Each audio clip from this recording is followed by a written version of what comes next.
এক গ্রামে রিয়া নামে একটি মেয়ে থাকত।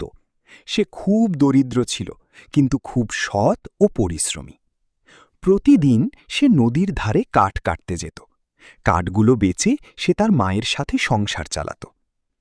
একদিন সে নদীর ধারে কাঠ কাটছিল। হঠাৎ তার হাত থেকে কুঠারটি পিছলে নদীর জলে পড়ে গেল। রিয়া খুব কাঁদতে লাগল, কারণ সেই কুঠারটাই ছিল তার উপার্জনের একমাত্র মাধ্যম।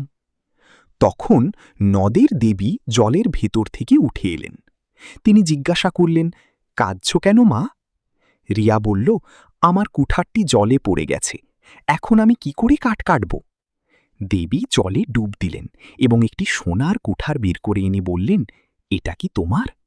রিয়া মাথা নেড়ে বলল, না, এটা আমার না, আমার কুঠারটি লোহার ছিল। দেবী আবার জলে গিয়ে একটি রূপোর কুঠার এনে বললেন, এটা কি তোমার? রিয়া আবার বলল, না, এটাও আমার না। তৃতীয়বার দেবী একটি সাধারণ লোহার কুঠার এনে দিলেন। রিয়া খুশি হয়ে বলল, হ্যাঁ, এটাই আমার কুঠার। দেবী রিয়ার সততায় খুব খুশি হলেন। তিনি রিয়াকে সোনার ও রূপোর কুঠার দুটোই উপহার দিয়ে বললেন, তোমার সততার পুরস্কার হিসেবে এই কুঠারগুলো তোমাকে দিলাম। রিয়া আনন্দে বাড়ি ফিরল। সেই থেকে সে আর তার মা কখনো দারিদ্র্যে কাটেনি।